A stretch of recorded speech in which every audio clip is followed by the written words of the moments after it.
안녕하십니까. 당신도 할 수 있다. 수유캔 TV 대신 독서하는 남자 대동남입니다. 이번에 소개시켜 드릴 책은 경제의 머리가 필요한 순간이라는 책입니다. 예. 어렵지가 않아요, 이 책은. 네. 책이 없고, 이 책이 내용이 어렵지는 않은데 약간 상식? 우리가 살아가면서 자본주의 사회에서 이제 지난 시간에 이제 자본 체력을 했는데 총 6가지 파트. 이 파트에 대해서 최소한 기본적으로 상식으로 알아야 되는 내용들을 굉장히 잘 정리가 되어 있습니다. 그래서 솔직히 지금 제가 40 중반인데 그동안 이사도 몇 번 다니고 주식도 이제 시작을 했고 뭐 좀 공인중개사도 땄고 뭐 해서 저는 요런 쪽에 대한 내용들은 좀 아는데 여러분들이 이제 사회 초년생 월급을 이제 처음 받고 직장인이 되셨을 때 고때 읽으면 굉장히 도움이 될 법한 좀 책이긴 합니다. 저는 솔직히 지금 해당 관련된 내용들을 아마 지금 많이 아시는 분들도 계실 거예요, 이거에 대해서. 근데 약간 요거에 대한 어떤 기초적인 내용 잘 정리가 돼 있어서 한 번 정도 봐주시면 좋을 것 같고, 저야 공인중개사를 준비를 했으니까 요 부동산 파트에 대해서는 남들보다 조금 좀 전문적으로 공부를 한 거긴 한데, 그게 아닌 분들이라면 요 파트 좀 일부러 찾아서 좀 보셔야 될 필요가 있어요. 등기부등본 얘기라든지 갭 투자 얘기라든지 아니 월세인데 요런 얘기 요런 얘기가 조금 잘 핵심만 잘 정리가 돼 있습니다. 그리고 요런 돈, 가격과 물가, 시장, 금리, 증권 우리를 둘러싼 굉장히 중요한 요소들이잖아요. 여기에 되게 기본적인 내용 우리가 꼭 알아야 되는 상식이긴 한데 그런 내용들이 굉장히 잘 정리돼 있어가지고 요거를 한번 좀 추천드려 보고 싶긴 해요. 나 잘 모르겠다. 나는 돈, 경제 뭐 이런 거 잘 모르겠어. 근데 요 책을 읽어보시면 내가 봤던 이 책에서 봤던 이런 용어, 이런 메커니즘이 경제 기사라든지 뭐 미국 연준이 어떻고 한국은행이 어떻고 그런 얘기들을 들으실 수가 있어요. 요 정도로 보시면. 그리고 그 정도는 솔직히 알아들으셔야 좀 부자가 되는 밑거름이 될 수 있다고 생각을 해요. 여러분들이 부자가 되려고 하면 돈의 흐름, 금리, 뭐 증권, 부동산 이런 거에 대해서 기본적인 소양이 있으셔야 돼요. 관심도 갖고. 그거에 대해서 관심이 없으시면 부자가 될 수가 없어요. 저도 이제 이런 관심 갖고 이제 시작한 지가 얼마 안 돼가지고 제가 좀 말씀을 좀 드리고 싶고 좀 지은 분한테 조금 알아보도록 하겠습니다. 경제학과를 나오셨대요. 예. 경제학 박사이고 존 홉킨스 대학교에서 박사학위를 받으셨죠. 예, 존 홉킨스가 원래 의대가 더 유명하긴 해요. 예, 왓슨 스쿨이 약간 경영대가 유명하고 의대는 존 홉킨스가 좋긴 한데 일단은 뭐 그래도 공부를 굉장히 많이 하셨죠. 또 대우 경제연구소에서 팀장을 하시고 그리고 뭐 이런 직함들을 회장이나 이런 걸 역임을 하셨어요. 그래서 여기서 나오죠. 제가 아까 말씀드렸죠. 사회에 발을 딛기 시작한 초년생들. 이 사람들이 경제적 사고력과 논리력을 키워준 눈높이, 진짜 그래요. 여기 나오는 내용들이 하나도 어렵지가 않아요. 그런데 우리가 꼭 알아두면 좋은 내용들, 특히 이제 여러분들이 직장을 구하고 이제 월급을 받기 시작을 하셨잖아요. 꼭 읽어보세요. 꼭. 그리고 지금 제 연령 비슷한 분들이더라도 그동안엔 좀 관심이 없었다. 그런 분들도 봐두시면 좋을 것 같긴 합니다. 예, 그래서 어렵진 않은데 좀 빨리, 분량은 좀 되는데 좀 빨리 가보도록 할게요. 일단 자본주의 사회에 이제 돈이 중요하죠. 왜 중요하냐. 이게 인류의 3대 발명품 중에 하나라는 거죠. 화폐 경제. 예, 물물교환에서 화폐 경제가 돼서 이렇게 저희가 된 거잖아요. 그래가지고 우리가 돈을 3대 소득, 급여, 재산소득, 사업소득, 이건 지난 시간 자본 체력에서도 얘기했던 겁니다. 급여랑 사업소득은 양립하기가 어려워요. 여러분들이 경영자가 되거나 근로자가 되거나 이거 두 개가 양립하기 어렵거든요. 물론 요즘 투잡하시는 분들도 계시죠. 스마트 스토어 하시는 분들. 그런 분들은 이제 사업소득도 하고 하는데 그게 이게 양립하기 쉽진 않거든요. 왜냐면 급여라는 게 이제 여러분들의 시간을 그 근로소득을 하다 보면 쉽지 않은데 이 재산소득, 자본소득이라는 건 급여를 얻어서 재산소득을 하고, 아, 죄송합니다. 아, 사업소득을 해서 재산소득을 하고, 네, 이게 가능한 거예요. 재산소득이. 이건 여러분들이 직접 일하는 거잖아요. 내가 경영자가 됐든 급여가 됐든 자기의 시간을 투여를 할 수밖에 없거든요. 근데 이 재산소득은 누가 일하는 거예요? 나의 재산이 내가 번 돈이 돈을 버는 거라는 얘기예요. 항상 중요하다고 얘기했죠. 돈을 버는 구조를 만들어라. 그거와 관련해서 복리가 중요한 거죠. 그래서 재산소득의 특이점이 뭐냐? 돈을 버는 소득, 이사소득, 배당소득, 시세차익 소득 등이 이거라는 거죠. 이게 투자를 통한 소득이라는 거예요. 그래서 뭐, 돈은 결코 잠들지 않는다. 이게 부자가 되기 위해서 이게 단순히 머릿속이 아니라 여러분들이 체감해야 돼요, 이거를 체감해야 돼요. 어느 순간 체감하냐. 단순히 급여받고 되는 게 아니라 조금이라도 주식 투자를 조금이라도 해보고 소액이라도 해보고 조금이라도 약간 배당을 좀 받아보고 약간의 그런 부동산 시세 차익을 느껴봐야 와, 이게 돈을 번다는 게 무슨 느낌인지 아셔야 돼요. 그리고 그 느낌을 경험을 해보고서 그걸 계속 희망하게 만들었어야 돼요. 이게 진짜 근로소득이랑 달라요, 얘는. 정말로. 예. 돈이 많으면 돈 벌 시간을 벌 수 있다. 이게 무슨 말일까요? 예. 돈을 벌기 위해 우리가 근로소득 하루에 법정 근로시간 하죠. 근데 돈이 많으면 뭐예요? 돈을 벌기 위해 우리가 투입한 그 시간을 내 시간으로 만들 수 있다는 거예요. 그래서 파이오죠. 경제적 자유 이 얘기가 왜 나오는 거예요? 하루 24시간 중에 돈 벌 시간을 줄여가지고 내가 하고 싶은 시간을 늘린다는 얘기입니다.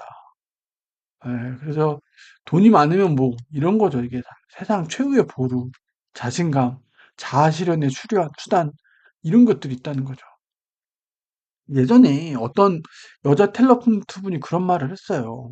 이제 탤런트를 하면서 돈을 많이 벌게 됐대요. 그러면서 자기가 되게 탤런트가 돼서 좋았던 게 뭐냐. 경제적으로 그냥 단순히 돈을 많이 벌어서가 아니라 자기 동생이 하고 싶은 하고 싶어 했던 걸 자기가 서포트 해줄 수 있었다는 거예요. 그게 자기는 가장 좋았대요. 동생이 뭐 유학도 가고 싶고 학비도 본인이 대주고 뭐 여행도 가고 그걸 본인이 다 대줬다는 거예요. 자기는 그게 너무 좋았다는 거예요. 그게. 예. 그런 게 좋죠. 그런 게. 그리고 이게 돈이 있기 때문에 뭐 어떻게 되는 거예요? 경제가 성장하는 거죠. 자본주의 뭐라고 그랬죠?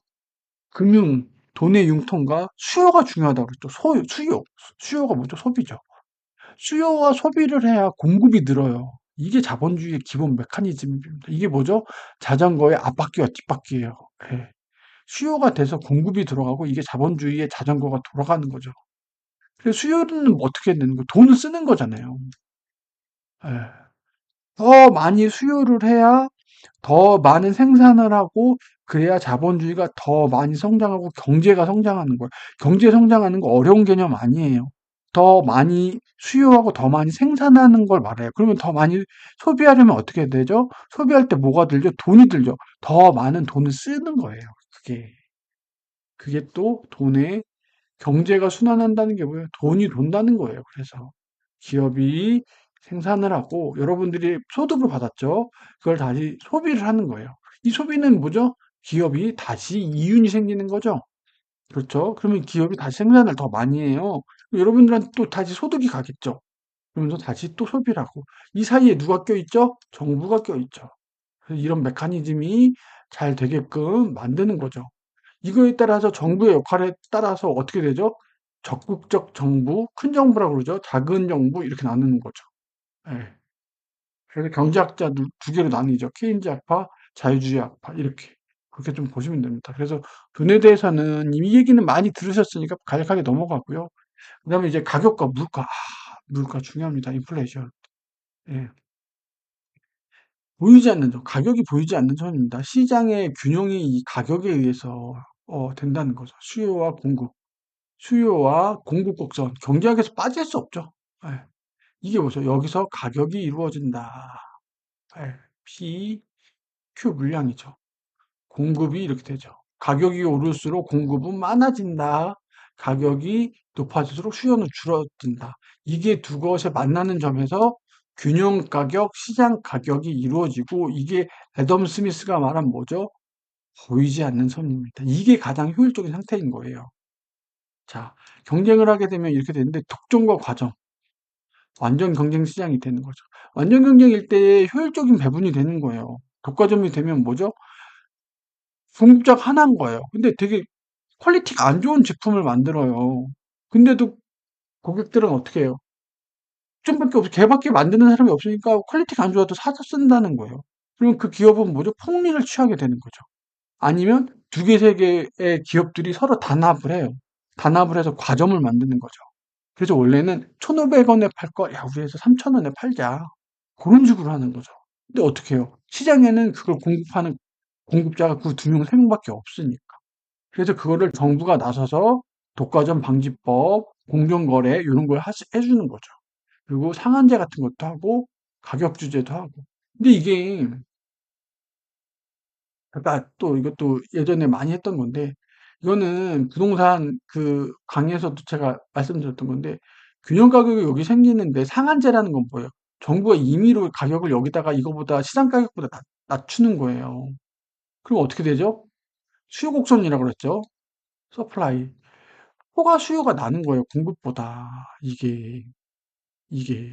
이게 사회 전체적으로 보면 비효율적인 상태인 거예요. 왜? 여기서 소비가 이루어지잖아요. 여기서 소비가 이루어진단 말이에요. 공급을 요거밖에 안 하니까. 원래 여기까지 됐어야 되는데. 그렇죠. 전체적으로 보면 사회의 어떤 총 효율성이 떨어진다는 거예요. 예. 공공 성격의 재화라든지 정부의 개입과 규제가 필요한 게 있긴 해요. 코로나 마스크 같은 거.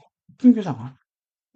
너무 자유시장 경제로 하면 어떻게 되죠? 엄청 웃돈이 많이 붙겠죠. 시장에 너무 규제, 질서를 해칠 수 있으니까 이런 공공재적인 성격 같은 경우엔 정부의 개입으로 인해서 비효율성이 발생하긴 해도 이런 부분은 좀 필요한 부분이 있긴 한 거는 저도 좀 동의를 합니다. 예, 그렇긴 해요.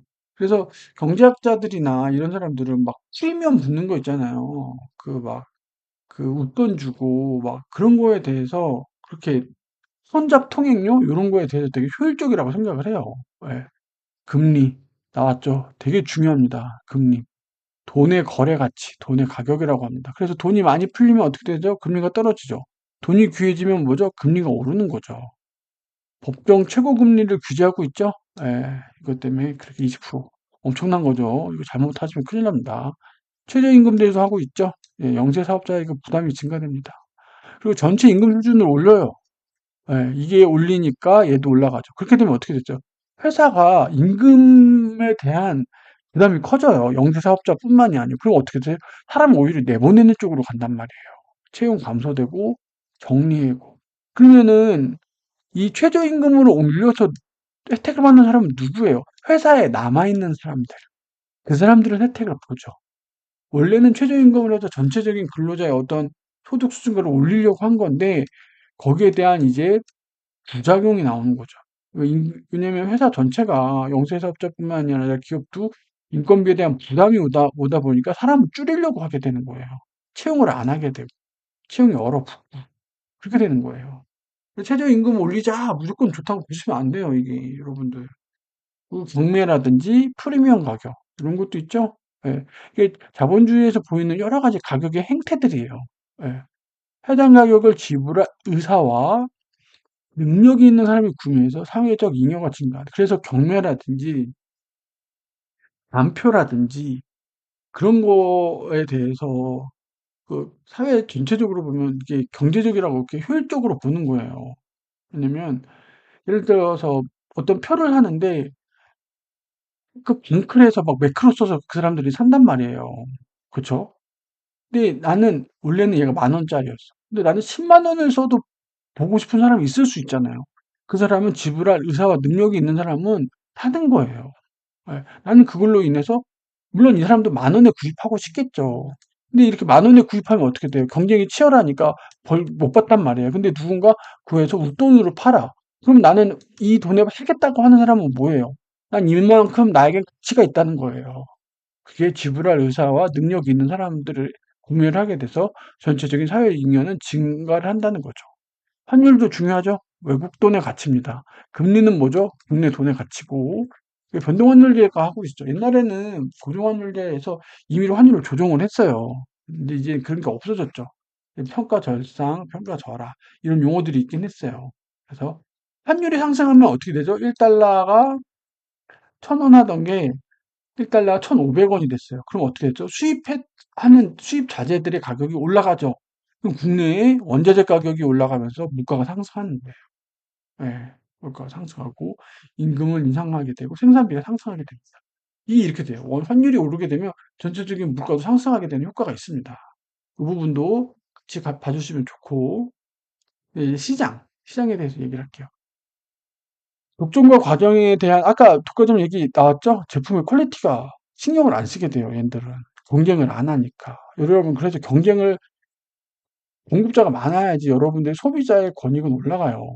이거는 정부의 규제와 기입으로 자유 경쟁 체제 도입을 하는 거죠. 소비자 착취하지 못하게, 불공정하지 못하게. 근데 의도적으로 요거를 독점을 좀 유지해 주는 게 있어요. 특허권이라든가 기술 보호해 주는 거죠. 얘는 이걸 개발하기 위해서 얼마나 많은 연구비에 혼자만의 그걸 했겠어요. 그래서 얘를 뭐 5년 또는 8년 동안 얘만 팔 수 있게 유지해 주는 거예요. 예. 그런 거 많죠. 의약품 같은 거 많아요. 예. 스포츠, 지역 인기, 사행성 업종, 담배나 복권 같은 건 국가가 통제하죠. 예, 이런 거는 너무 자율 경쟁에 맡겨버리면은 너무 위험하니까 이런 건 국가가 통제를 하고 있습니다. 가격 차별이 여러 개예요. 1급 가격은 뭐냐면 50명이 있으면 50명 건 바이 건으로 다 가격, 지불 능력을 파악하고 있는 거예요. 누구는 100원, 누구는 101원, 102원, 이거 1급 가격이라는 거죠. 개인별로 다 맞춤 가격이 있다는 거. 이건 솔직히 불가능하고요. 2급 가격은 다다익선. 플러스 온 같은 거 있죠.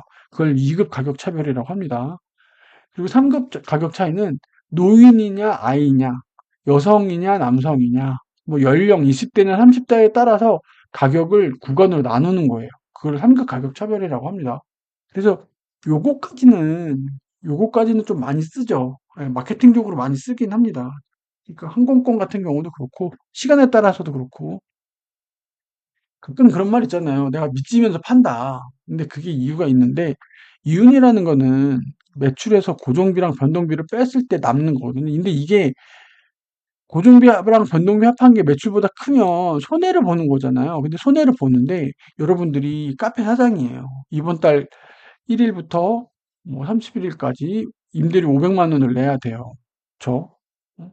근데 커피 장사를 해보니까 제가 버는 돈이 300만 원이에요. 그리고 인건비랑 뭐 알바비 뺐더니 100만 원이 나가요. 그죠? 그러면 400만 원에서 결국 100만 원 마이너스잖아요. 그럼 장사를 더 할 거예요, 안 할 거예요? 자, 근데 알바비 100만 원 빼면 얼마 벌죠? 200만 원 벌죠. 근데 500만 원은 이걸 버나 안 버나 500만 원은 임대료로 나가야 된단 말이에요. 말일까지.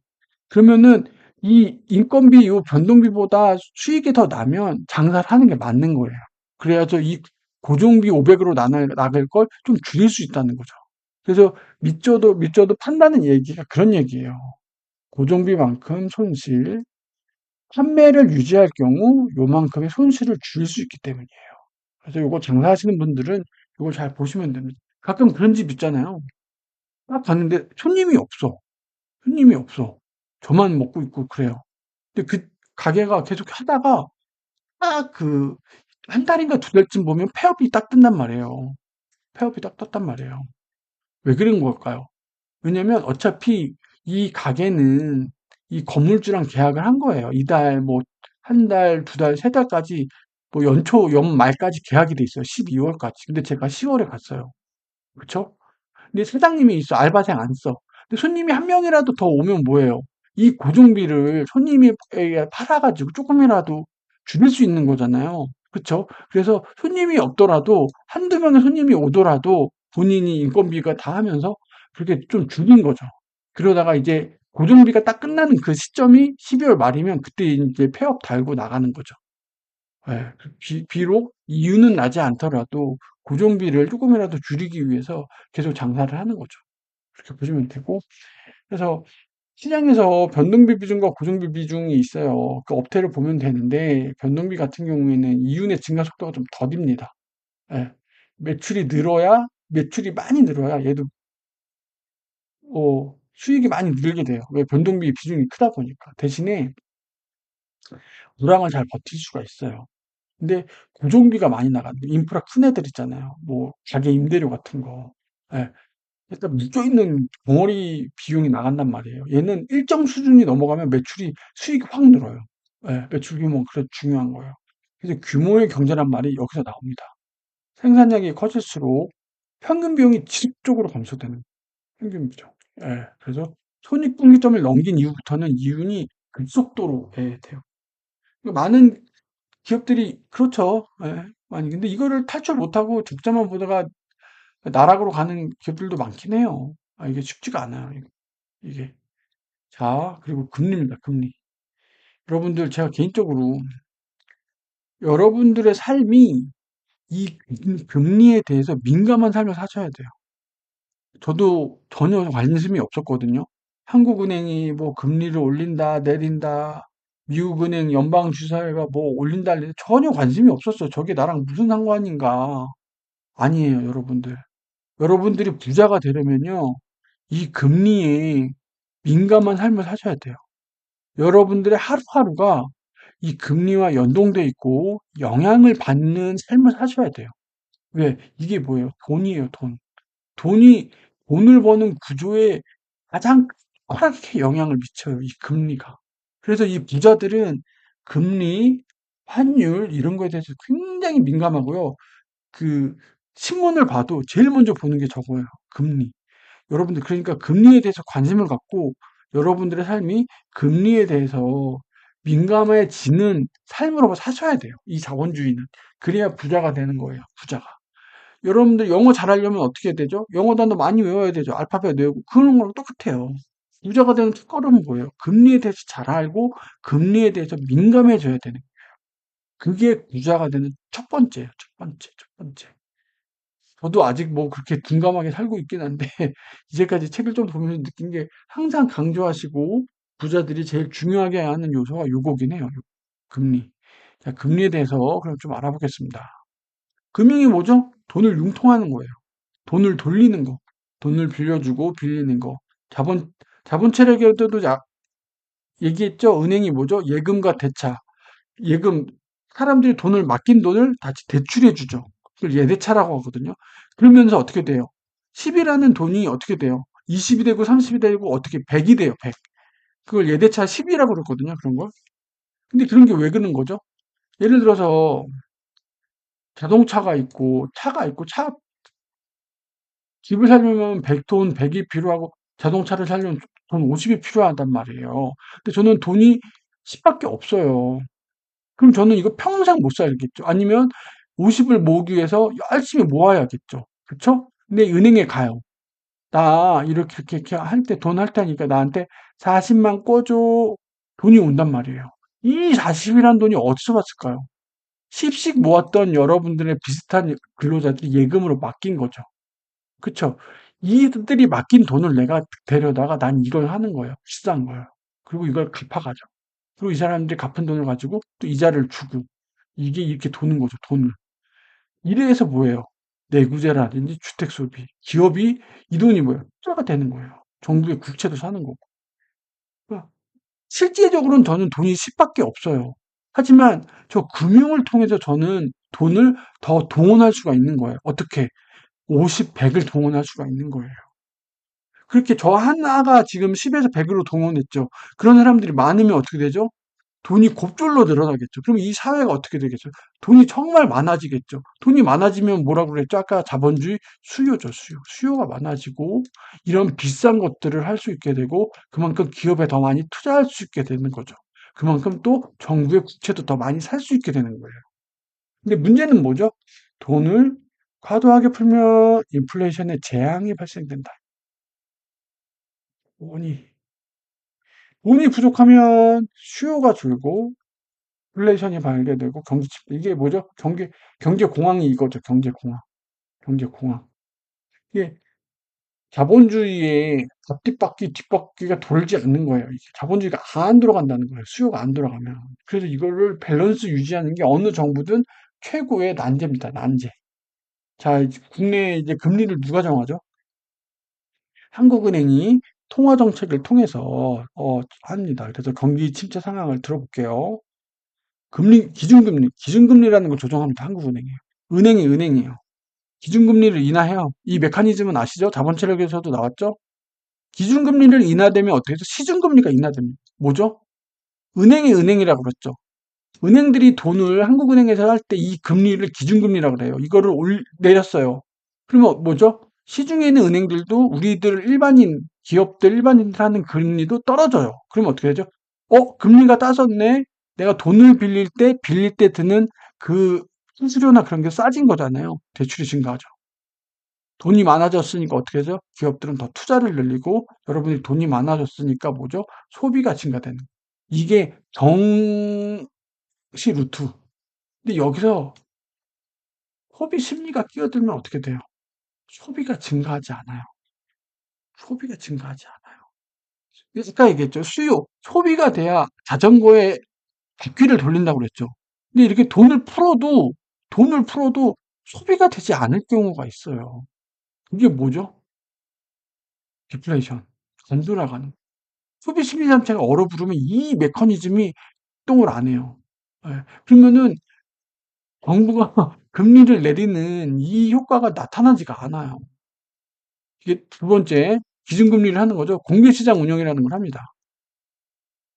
국공채를, 투자자들이 가지고 있는 국공채를 한국은행이 사요. 국공채를 사면 어떻게 되죠? 이 한국은행이 사면서 돈이 나오겠죠? 풀리겠죠? 시중에서 돈이 많이 풀린 거예요. 그러면서 시중금리 인하가 되고 대출 이거 똑같은 이렇게 되는 거죠. 두 가지 방법을 해요. 두 가지 방법. 예. 그래서 기준금리 인하랑 공개시장 운영이라는 두 가지 초식으로 한국은행은 저런 경기 침체 상황에 대해서 저렇게 조작이라기보다는 조절을 하는 거죠. 이런 메커니즘은 상식적으로 좀 알아두시면 좋을 것 같아요. 그리고 양적 완화라는 게 있습니다. 이거는 앞에서 했던 금리라든지 공개시장 운영보다 더 시급한 경우예요. 어떻게? 직접 돈을 찍어내요. 직접 돈을 찍어내요. 아니면 금리 인하를 하기 어려운 상황. 이미 일본의 제로 금리처럼 떨어뜨릴 금리도 존재하지 않아. 그러면 어떻게 해요? 중앙은행에서 직접 돈을 찍어내요. 이거를 양적 완화라고 합니다. 그래서 실제로 일본에서도 이런 케이스가 있었고요. 제로금리. 제로금리니까 금리를 떨어뜨릴 게 없는 거예요. 그러면서도 경제에서 살아나지 않으니까 어떻게 돼요? 의도적으로 돈을 푼 거예요. 미국은 글로벌 위기 때도 있고. 왜 이랬을까요? 워낙 저 때는 그냥 거의 뭐 퍼펙트 스톰처럼 몰아치니까 아무도 그렇게 소비를 안 하는 거예요. 팬데믹 때도 그랬고 이럴 때 양적 완화를 한 거죠. 극약 터방이죠. 양적 완화를 한 다음에 그다음에 들어오는 게 뭐예요? 테이퍼링이에요. 미국이 이렇게 돈을 확 풀었잖아요. 돈을 풀면 어떻게 되죠? 어느 정도 시간이 되면 슬슬 인플레이션이 온단 말이에요. 그래서 급격한 인플레이션을 방지하기 위해서 풀었던 돈이 풀리니까 어떻게 되죠? 사람들이 이제 돈을 쓰기 시작한단 말이에요. 투자도 하고 심리적으로 이제 조금 개선이 된단 말이에요. 그리고 사람들도 이제 정부가 적극적으로 이 경기가 안 좋은 상황에 대해서 조치를 취하는구나. 근데 저 액션을 취하는 것만으로도 사람들은 기대를 하게 돼요. 경기가 좋아질 거라는. 이게 자기 실현 효과라고 하거든요. 그러니까 경기가 좋아질 거라는 사인을 보내주는 거예요. 돈을 풀면서. 근데 그 풀어진 돈을 그냥 냅두면 어떻게 돼요? 인플레이션이 온단 말이에요. 저건 하나의 심리적인 그거예요. 그래서 사람들이 돈을 쓰려고 쓴단 말이에요. 그럴 때 이제 테이퍼링이 들어가는 거예요. 회수하는 거죠. 회수. 미국이 돈을 확 풀었다가 다시 회수하기 시작하는 거죠. 줄어들기 시작하는 거죠. 그럼 미국의 달러가 줄어드니까 어떻게 되는 거예요? 테이퍼링을 하잖아요. 미국의 달러가 귀해지는 거죠. 그럼 뭐죠? 환율이 상승하는 거죠. 예. 그래서 우리나라에 들어와 있던 달러들이 빠져나가기 시작하는 거예요. 그러면 이걸 자금 이탈을 막기 위해서 어떻게 해야 돼요? 우리는 금리를 올려야 돼요. 금리가 오르면 어떻게 되죠? 상대적으로 주가는 하락이 되는 거예요. 예. 그런 메커니즘을 그래서 미국이 무슨 뭐 금리를 올린다, 환율이 어떤 다 이게 어떻게 되는 게 다 연관이 있는 거예요. 이게 다. 그러니까 국내 금리뿐만이 아니라 미국 금리가 어떻게 되는지 환율이 되는지 이게 메커니즘을 여러분들 머릿속에 가지고 있어야 돼요. 그래서 여러분들이 보유한 투자 자산, 주식, 채권, 이게 어떻게 영향이 가는지, 시장까지 어떻게 가는지, 이거를 감을 잡고 계셔야 되는 거예요. 이게 부자의 첫걸음이에요. 이게 부자의 첫걸음. 예. 부자들은 이거를 항상 예의주시하고 있는 거예요. 예, 이거를. 그러니까 마이너스 금리라는 게 있습니다. 이거 되게 황당한 개념인데, 우리가 보통 예적금을 하면 이자를 받잖아요. 근데 오히려 은행에서 돈을 내라 그래요. 그걸 마이너스 금리라고 그러거든요. 은행에서 그거예요. 내가 네 돈을 보관해 주니까 보관 수수료를 내라는 거예요. 실제로 스위스 은행들은 그렇거든요. 이게 왜냐면 경기 침체와 디플레이션 극단의 조치예요. 은행에다 돈 맡기지 마. 저축하지 마. 너 저축하면 너 돈 내야 돼. 그러니까 빨리 시중에 돈을 풀어라 이거예요. 은행이 돈을 갖고 있지 않게 하려는 거예요. 가서 빨리 가게 기업적이 적극적으로 하라는 거예요. 오죽 경기가 안 좋으면 이러겠어요. 진짜. 마이너스 제로 금리보다 더한 거예요, 이거는. 더 간 거예요, 더 간 거. 은행에다가 돈을 맡기지 말고 빨리 써요. 이러면 이렇게 되면 어떻게 되죠? 장롱 예금이죠, 장롱. 장롱에다 넣어놓는 거예요. 실제로 일본 그 노인분들, 올드하신 분들은 현금에 지금 그래가지고 어차피 제로 금리고 하니까 보관료 내라고 마이너스 금리니까 집안에다가 이렇게 금고 놓고서 그렇게 하는 분들이 또 많다고, 그 비율이 많다고 하더라고요. 예. 이거 좀 봐주시면 좋고, 예. 그리고 이제 미국 연준 얘기입니다. 미국 연방준비제도 이사회. 이게 뭐냐, 이런 얘기죠, FED. 예. 이게 한국은행이랑 비슷한 역할이라고 보시면 돼요. 근데 이건 이사회예요. 협의체예요, 협의체. 한국은행은 국가의 하나의 기관이잖아요. 기관이잖아요. 이거는 그러니까 협의체 같은 거예요. 그러니까 미국은 어떻게 됐죠? 주들이 있잖아요, 주들. 연방. 이 애들이 모여서 있는 거예요. 의회에. 그래서 여기를 토의를 통해서 금리를 결정을 해요. 그리고 한국은행도 정기회의가 있듯이 얘도 FOMC라고 그래요. 이거 경제 기사나 이런 데 많이 나오죠?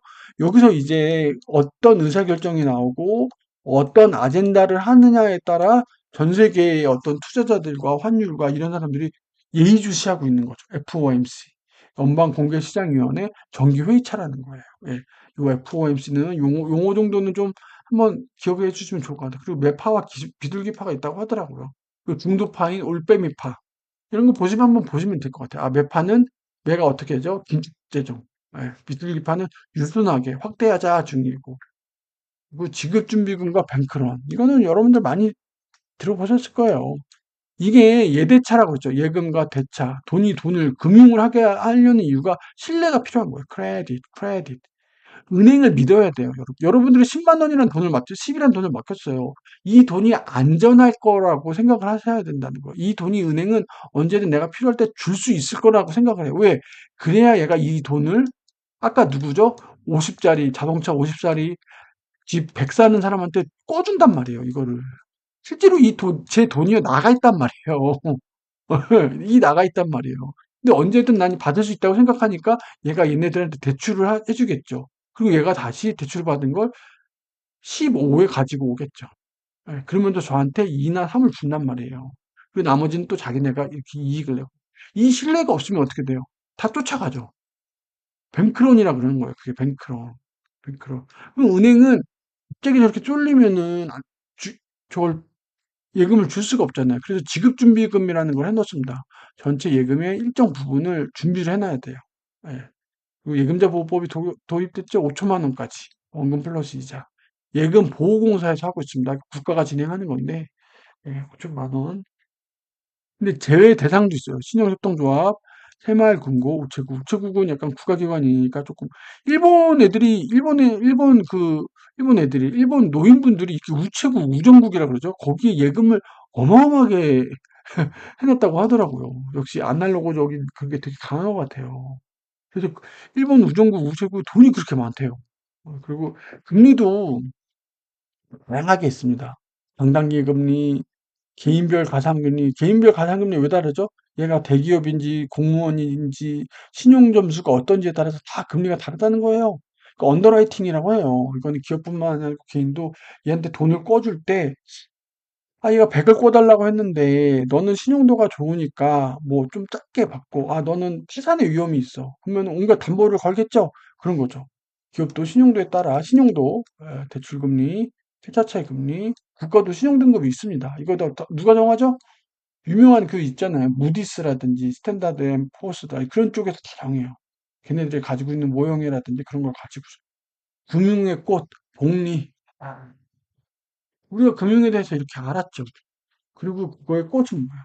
모자로 만들어진 아인슈타인도 논란 불가사의 복리. 예. 70의 법칙이죠. 예. 70의 법칙. 70일을 여러분들이 가지고 있는 투자의 수익률로 나누면 2배가 되는 기간이 나와요. 5%다. 그러면은 5%짜리예요. 여러분들이 1억을 넣고 5%의 수익률이에요. 그러면 2배, 2억이 되려면 얼마가 걸리냐면 12로 나누면 돼요. 그냥 요거를 그냥 14.4년이 걸려요. 만약 10%다 수익률이. 그러면 7.2년이 걸리죠. ETF, 해외 ETF 수익률 10%다. 그러면은 1억을 넣어요, 제가. 그럼 2억이 되려면 몇 년이 걸릴까? 7.2년 걸리는 거예요. 그렇게 계산하시면 돼요. 70입니다. 예. 그래서 복리를 만들어서야 돼요. 스스로 복리 상품을 만들어야 돼요. 이자 수익 받은 거 홀랑 쓰는 게 아니라 그걸 다시 재투자하는 거예요. 그럼 이게 복리가 되는 거예요. 여러분들이 배당 받았죠? 배당 받은 걸 또 다시 재투자해요. 그러면 그게 복리가 되는 거예요. 이게. 이게 본격적으로 돌아가면 이게 엄청 커진다고 하더라고요. 저도 아직 경험을 못했습니다. 예. 그리고 여러분들이 예금과 정기적금에 대해서 얘기하는데 실제로 정기적금이 잘 보시고 해야 돼요. 예. 이건 하나의 예로 드는 건데 이렇게 좀 따져 보셔가지고 실제로 어디가 이자를 더 많이 주는지 세무를 한번 해봐야 된다. 그렇게 봐주시면 될 것 같고 금리가 굉장히 중요합니다. 중요하고 그다음에 증권입니다. 증권. 저 증권은 솔직히 저는 해외 ETF만 하고 있는데 잘 알지 못하고 공부를 그렇게 많이 할 생각도 없어요. 저는 제가 해외 ETF를 한 이유도 공부를 많이 할 필요가 없기 때문에 그걸 한 거긴 해요. 추종 투자죠. 그래서 기본적으로 부자가 돼 있고 이유하고 하여튼 증권에 대한 어떤 기본적인 운영 메커니즘을 알고자 좀 말씀을 드리겠습니다. 증권회사 개인과 기관 투자자죠. 투자은행이 있죠. 뭐죠? 기업 고객이에요. 이런 애들 뭐 하죠? M&A, 청산, 뭐 이런 기업 대상으로 하는 것들을 해요. 일반은행은 개인이죠. 이렇게 구분을 해주시면 좋고 회사도 여러 가지가 있어요. 한명회사, 합자회사, 주식회사, 유한회사, 유한책임회사. 보통은 주식회사가 많죠. 왜죠? 유, 자본금 조달이 쉽기 때문이에요. 이게 주식회사 하는 게. 나중에 상장하면. 근데 여러분들 우리 보통 그 동업한다 그러잖아요. 개인 둘이서. 그거 보통 이런 거 하는 거예요. 무한책임이요. 무한책임. 주식회사는 유한책임인데. 무한책임과 유한책임은 크게 차이가 있습니다. 여러분들이 A 플러스 B 동업을 했어요. 회사를 차렸단 말이에요. 한 명 회사를 찾았는데 B가 사기치고 도망갔어요. 그리고 여러분들이 온팍 다 뒤집어 써요. 얘가 5억이면 5억 그걸 다 뒤집어 무한 책임을 져야 되는 거예요. 큰일 나요. 그래서 여러분들. 이 주식시장은 뭐 코스피가 있고 코스닥이 있고 코넥스가 있다.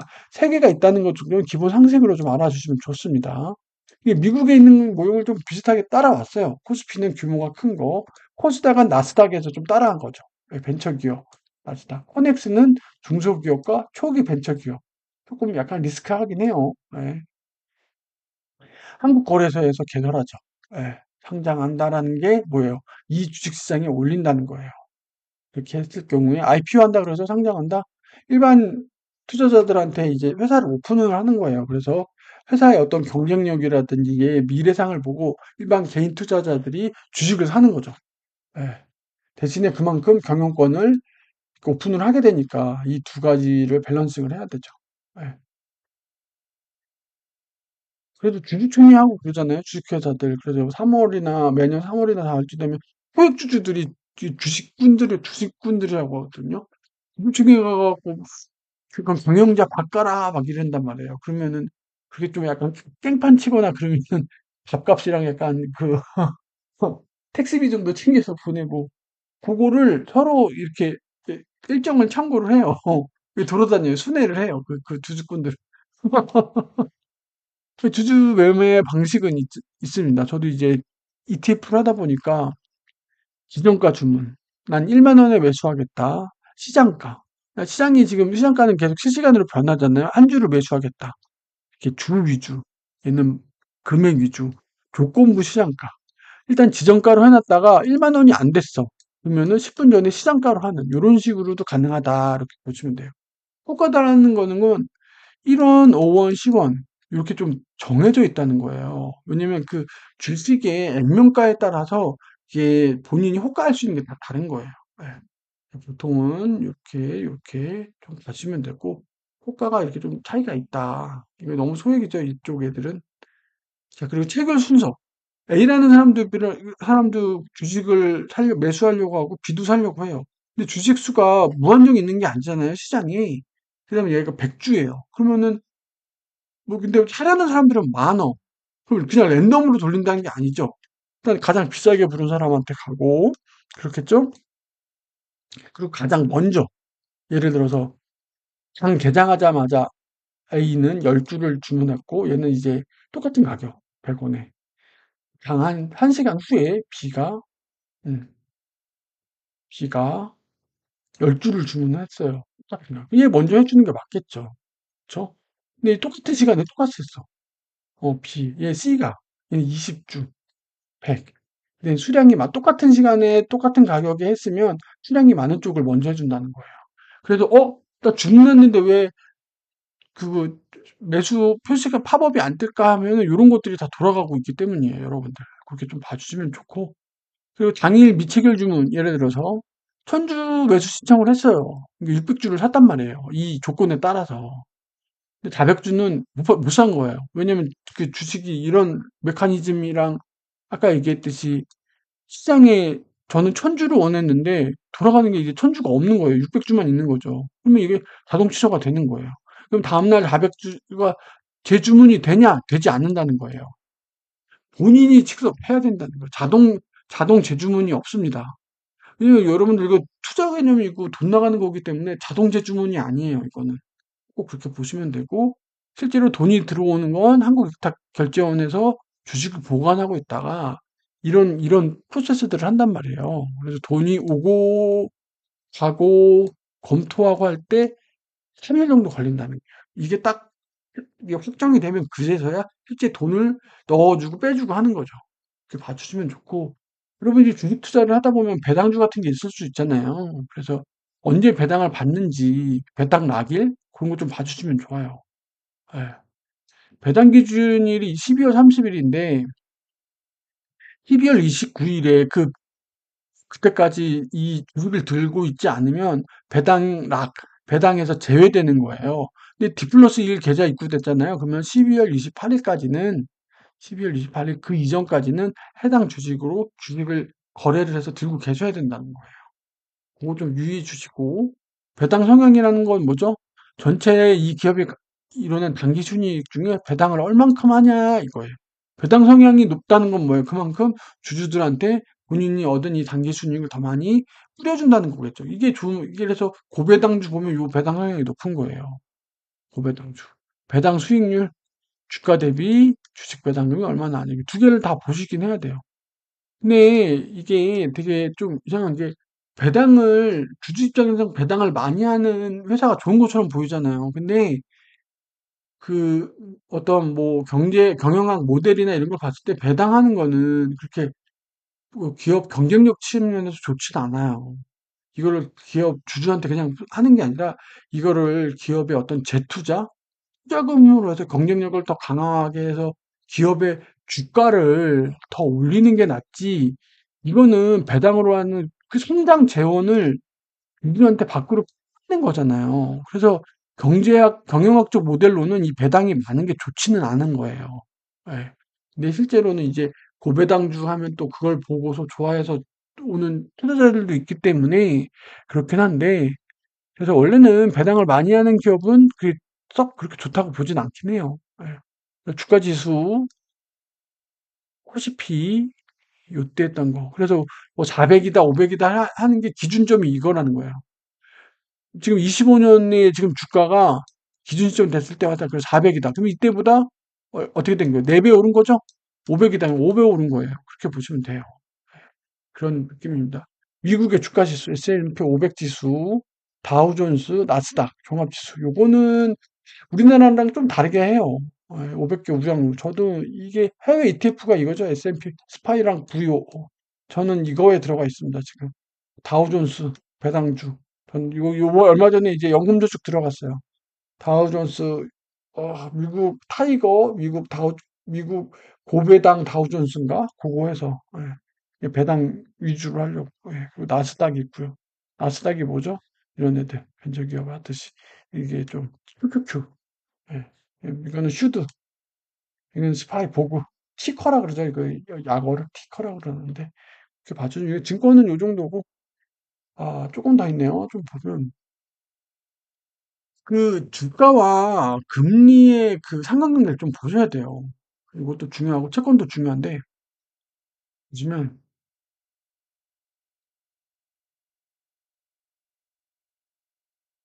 금리를 인하가 됐죠. 주식 시장을 자금이 유입되는 거예요. 보세요, 여러분들. 여러분들이 돈을 갖고 있다고 생각했어요.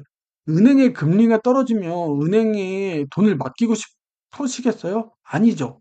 은행의 금리가 원래 나 1억 넣고 뭐 1,000만 원 이렇게 말도 안 되지. 1억 넣고 10% 1,000만 원 주던 게 5%로 떨어졌어. 500만 원밖에 안 주네. 그럼 더 좋은 데로 더 수익이 잘 나는 데로 가겠죠. 그런 관점으로 봤을 때 주식 투자로 자금이 유입되죠. 그럼 어떻게 되죠? 주가가 상승합니다. 이런 메커니즘은 이거를 그냥 외워주시면 좋아요. 금리가 인하는데 주가. 근데 이게 기계적으로 딱 좋게 되진 않아요. 항상 뭐죠? 심리가 들어갑니다. 심리. 기대 심리. 소비 심리. 경제 현황에 대한 심리가 투자 심리가 들어가요. 그래서 이게 딱 맞진 않는데 통상적으로 이런데 현재 상황을 보셔야 된다는 거예요. 봐주시면 좋고. 그래서 금리가 인하됐다. 기업 대출 이자가 감소되죠. 그렇죠. 떴을 때도 기업이 이자 감소되니까 이익이 들죠. 기업의 실적이 좋아진 거잖아요. 수익성이 개선된 건 뭐죠? 기업의 주가가 상승하는 거죠. 그렇게 봐주시면 좋고 또 이자 부담이 감소됐다. 이거는 소비자 측면이에요. 소비가 확대되죠. 나 돈 원래 주담대로 얼마 나가던 게 조금 나갔죠. 그러면 애들 이번에는 뭐 좀 더 사자. 신규 투자 확대되고 기업 매출이 하고 기업의 주가가 상승하고 요 메커니즘. 그 예외적 상황 있죠, 요거. 경기 침체가 장기화가 전망되고 금리 인하가 온단 말이에요. 투자가 증가되지 않아요. 그럼 주가가 상승하지 않겠죠? 어. 그러면은 주가가 상승되는 요 메커니즘으로 가지 않는다는 거예요. 이게 수학처럼 1 더하기 1은 2다 이렇게 되지는 않는다는 거예요. 항상 그걸 보셔야 돼요. 경기 호황이고 금리가 상승했다. 투자 증가세가 유지되고 주가가 상승할 수 있다는 거예요. 원래는 금리가 인하돼서 위에 같은 메커니즘으로 주가가 상승이 돼야 되는데 금리가 상승하는 경우에도 주가가 상승할 수 있다는 거예요. 예. 왜냐면 경기가 계속 좋다고 생각하니까 투자를 계속 할 수 있다는 거죠. 예. 물론 은행 금리가 오르긴 했는데 경기가 좋으면 어떻게 돼요? 기업 실적이 계속 좋다는 거잖아요. 그렇죠? 그러니까 계속 그 투자를 유지한다는 거예요. 그러니까 여러분들이 저걸 하나의 공식처럼 저렇게 하기보다 기본은 이런데 지금 현재 시장을 보니까 경기에 대한 사람들이 경기 침체를 뭐 장기화로 생각을 하는구나. 그런 걸 좀 보실 줄 알아야 돼요. 그런 걸. 자, 또 한국은행이 기준금리를 인상했습니다. 뭐라고 했죠? 인상을 했죠. 원래는 금리 인상이 되면 원래 되면 주가가 떴다가 상승하는 상대가 있다는 거예요. 이게 긍정적인 사인으로 볼 수 있다는 거죠. 예. 불확실성이 해소됐고 금리 인상이 예견됐을 때 이미 예전에 가격이 떨어졌다는 거예요. 이런 경우도 있어요. 이미 선조치가 된 경우죠. 그러다 보니까 이제 상승을 저점을 찍고 올라가는 경우도 있다 이거예요. 이게 정답이 딱 정해져 있지 않고 그 시츄에이션을 좀 보셔야 돼요. 앞뒤 문맥을. 이래. 그래서 여러분들 투자가 쉽지 않은 거예요. 이렇게 1 더하기 1은 2처럼 딱딱 떨어지지가 않거든요. 주가 예측은 뭐냐? 신의 영역이다. 랜덤 워크 모델 제가 말씀드렸죠. 술주정배기가 쩔뚝쩔뚝 비틀비틀 걷는 거랑 똑같다는 거예요. 이게 경영학에서 유명한 모델이에요. 이게 아무도 예측 못한다는 거예요. 그걸로 여러분들이 하려고 하는 거예요. 이거를 어느 누구 경영학자 누구 전 세계에도 이거를 예측 못한다고 모델을 만들어 놨다니까요. 랜덤 워크 모델이라고. 돈을 벌지 못하는 이유 뭐예요? 효율적 시장 가설이에요. 유진 파마가 이걸로 노벨 경쟁하는데 누가 그러잖아요. 내가 그 정보를 알 때쯤이면 뭐예요? 이미 시장 가격이 다 반영이 돼 있어요. 이미 시장 가격에 반영이 돼 있단 말이에요. 그래서 여러분들이 기관을 이길 수도 없고요. 제가 사려고 들어갔을 땐 이미 그건 고점인 거고요. 그렇다는 거예요, 여러분들. 쉽지 않죠. 예. 그 주식회사가 증자할 때 있죠. 자본금을 증자는 보통 두 가지로 나눈다. 상법에서 많이 나누는데, 유상증자. 기존 주주나 새 투자자에게 돈을 받고, 그래도 유상이에요. 주식을 교부하는 거예요.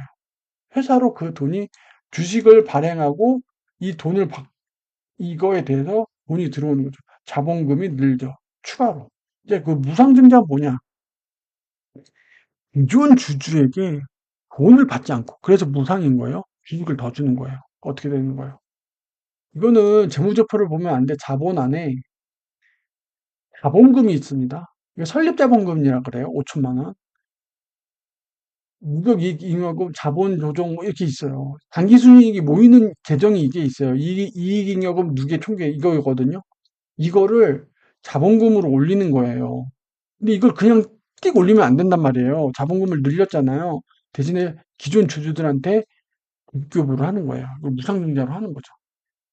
그래서 이익잉여금 누계액을 자본금으로 전입하는 거예요. 예를 들어서 액면가가 만 원인데 천만 원을 자본금으로 전입했어요. 이 방법으로. 그러면 천 개의 주식을 무상증자하는 거예요. 신규 발행은 기존 주주한테 배분하는 거예요. 그럼 저 원래 어떻게 되는 거예요? 주주 천 명이 있었다 하면 한 개 주식 하나 갖고 있다가 두 개가 되는 거죠? 예, 주식 수가 늘어나는 거예요. 그 주식 수가 늘면 뭐가 좋아요? 나중에 배당 받을 때 더 받을 수 있고. 예. 근데 전체적인 자본은 뭐예요? 불변이죠. 왜냐면 이익잉여금에서 자본금으로 마이너스 천 돼서 자본금으로 플러스 천 됐으니까 자본 총계는 불변이라는 거죠. 예. 이거는 이익잉여금이 양호하다는 사인이긴 해요. 그리고 장기적으로 주가 상승 목적도 있는 거고. 그래서 유상증자, 무상증자는 그렇게 뭐 무상증자는 나쁜 사인은 아닌데 문제는 감자, 자본 잠식. 이거는 치명적입니다. 치명적. 예. 손실이 누적됐죠. 아까 얘기했죠. 자본금이 있고 이익잉여금 누계액이 있어요. 이게 자본이에요. 이익잉여금 누계 이익이 쌓이면 이게 누계 플러스인데 손실이 계속돼요. 이게 뭐예요? 이게 마이너스 계정이란 말이에요. 이게 마이너스가 뭐예요? 자본을 깎아먹는 거죠. 예를 들어 5천만 원이고 얘가 1천만 원이에요. 5천만 원. 그러면 이걸 합산 때리면 어떻게 되는 거예요? 자본금을 깎아대는 거. 이게 바로 자본 잠식이라는 거예요. 예, 그렇게 되는 거죠. 그래서 어떻게 해요? 이거를 이 마이너스 달린 거를 보기가 안 좋잖아요. 이거를 5천이고 마이너스 1000이잖아요. 이걸 퉁쳐요. 어떻게 돼요? 이걸 없애주죠. 그러면 자본금이 어떻게 돼요? 5천에서 4천으로 줄죠. 이걸 뭐예요? 감자라고 하는 거예요. 감자. 그래서 어떻게 돼요? 그만큼 기존 주주의 주식을 감소시키는 거예요. 주주 입장에서는 어떻게 되는 거예요? 자기 주식 수가 줄어드니까 안 좋은 거겠죠. 근데 이걸 왜 하죠? 이걸 왜 하는 걸까요?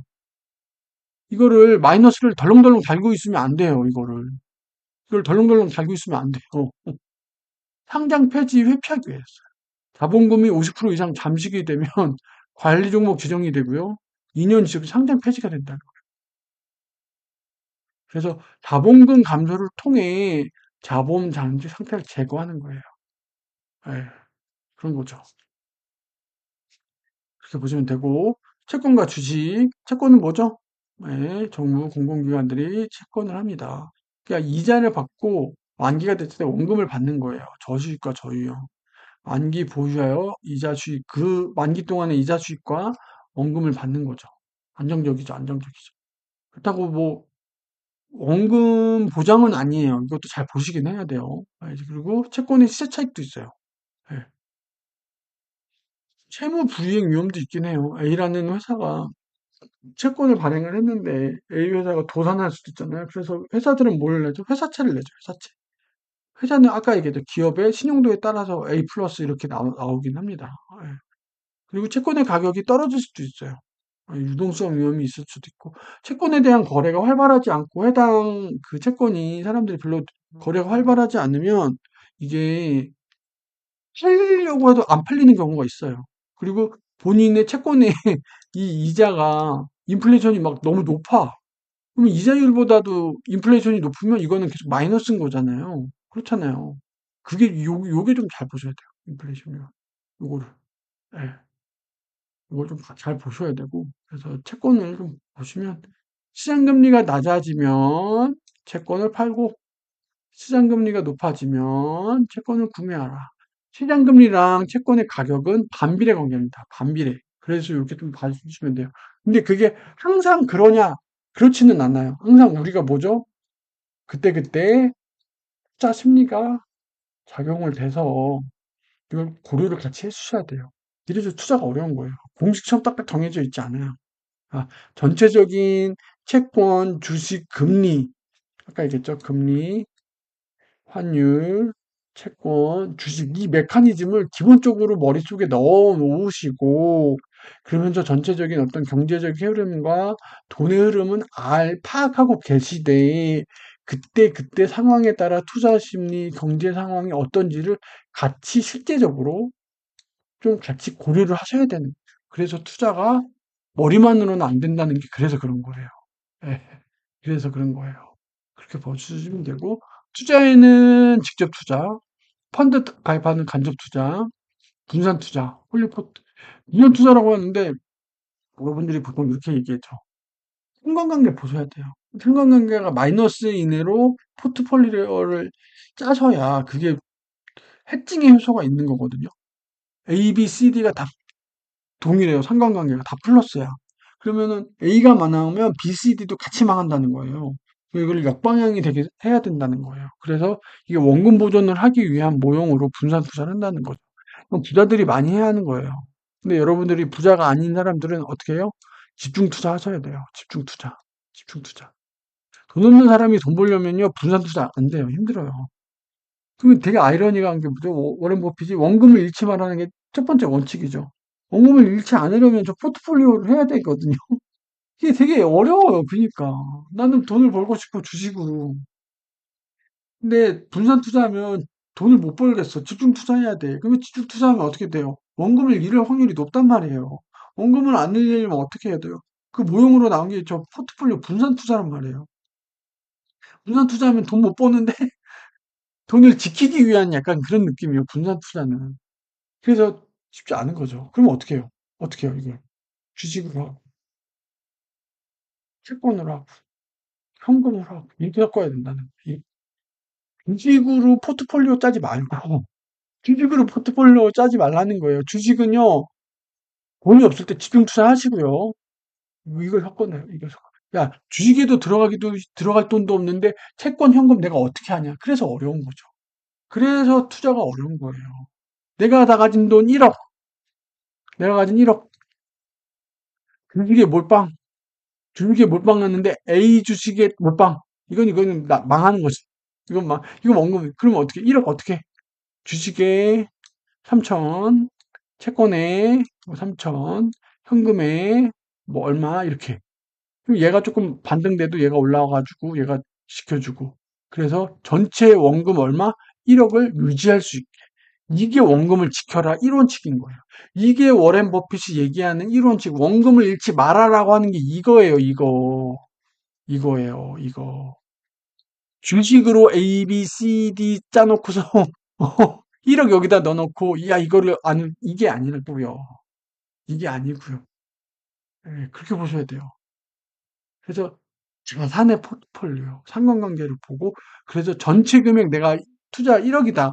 1억을 위아래 쳐가지고 잃지 않게. 그걸 잃으면 어떻게 돼요? 아까 같이 1억이라는 돈 주식에다 몰빵해서 그렇게 해서 쭉 날라갔어요. 그럼 어떻게 돼요? 이 투자판에서 떠나게 돼요. 손해보고 떠난단 말이에요. 다시 못 따라와요. 투자판에 떠나는 순간 어떻게 되죠? 복리를 상실하죠. 복리는요, 하루도 빠짐없이 투자판에 살아남은 사람이 따는 과실이에요. 투자판에서 한번 밀려나서 떠나잖아요. 이 복리는요, 시계가 예를 들어서 10년짜리 복리라고 합시다. 10%예요. 실제 위험되면 우에 먹는 이 복리 트랙을 탔다고 합시다. 3, 4년 버텼어요. 근데 제가 어떻게 하다가 이거 원금을 잃고 훅 날라갔어. 제가 또 다시 들어와. 그럼 그 전에 했던 3, 4년 어떻게 되는 거야? 이거 말짱 도루묵이에요. 그래서 제가 앞으로 5년, 6년 더 하면 될 거 아니에요. 다시 10년이에요. 다시 재카운팅이에요. 복리는 그래요. 복리는 저게라서 문제. 10년을 한 번도 떠나지 말고 붙어 있어야 되는 게 10년인 거예요. 이거 다시 시작이에요. 다시 시작. 리스타트 버튼 누르는 거, 리셋 버튼 누르는 거. 복리 리셋이에요. 원금 잃고 투자판에서 쫓겨난 거는. 복리 리셋이라고요.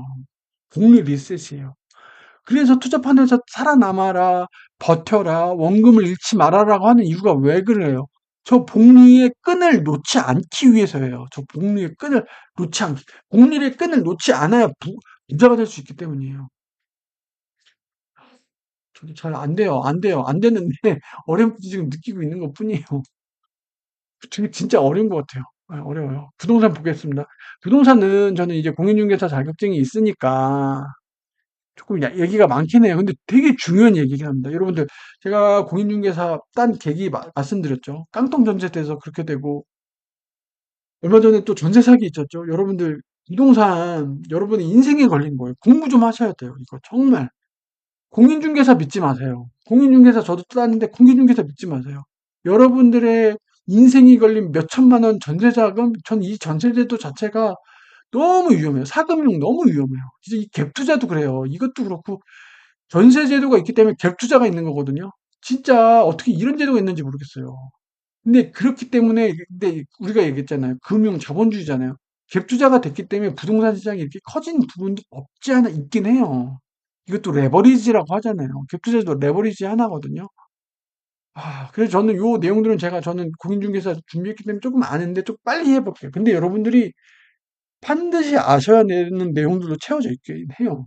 예, 좀 보셔야 되고, 그 등기부등본이라든지 부동산 계약서 쓰는 거라든지 꼭 아셔야 돼요.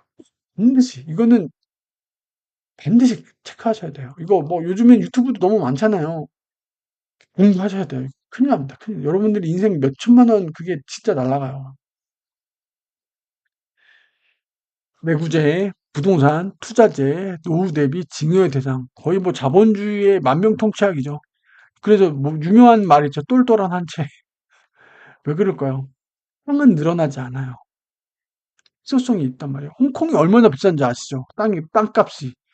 홍콩 아파트는요, 가격이 어마어마해요. 땅이 늘어나지 않는단 말이에요.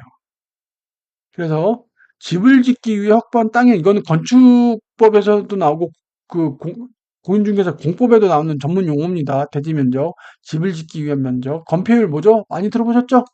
건축물의 건축 면적, 대지 면적, 대지 면적 나왔죠? 대지 면적 중에 건축물이 앉는 면적이에요. 1층이라고 보시면 돼요. 1층. 건폐율이 얼마다.